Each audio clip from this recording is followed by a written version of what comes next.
Au Nigeria, un tribunal a interdit aux syndicats de manifester contre la hausse des prix de l'essence, ce qui n'empêche pas la population de manifester dans tout le territoire et les Nigérians de stocker des provisions en prévision du blocage du pays. La veille des manifestations nationales, les marchés sont déjà pleins. La population ne prend pas les avertissements du NLC, ou Congrès nigérian du travail, à la légère. Ce syndicat a appelé à des manifestations nationales contre la fin des subventions de l'essence. Une décision qui a conduit à une hausse de 60% du prix de l'essence. Le syndicat exige le retour des subventions. Il appelle les Nigérians à stocker des produits de première nécessité le temps des manifestations. Un appel largement suivi au sein de la population. Le NLC nous a conseillé de stocker dans nos maisons de la nourriture en prévision des manifestations, donc j'ai suivi ce conseil comme tout le monde.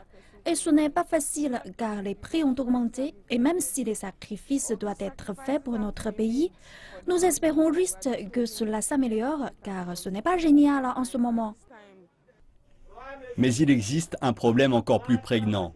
La hausse soudaine des coûts de la vie et de l'essence et la ruée vers les produits de première nécessité ont déjà des conséquences. Les prix des matières premières ont explosé et la population en fait les frais.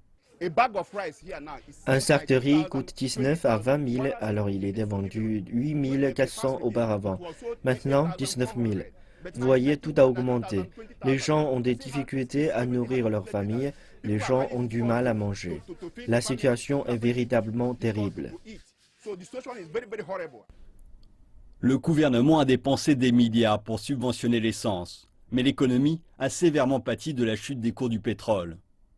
Plus de 60% des recettes du gouvernement ont disparu. Et ce dernier dit ne plus avoir les moyens de financer les subventions. Mais les leaders du Congrès nigérian du travail insistent pour les réinstaurer. Ces subventions ont été une épine dans le pied des gouvernements successifs. En 2012, le président Goodluck Jonathan les a supprimées.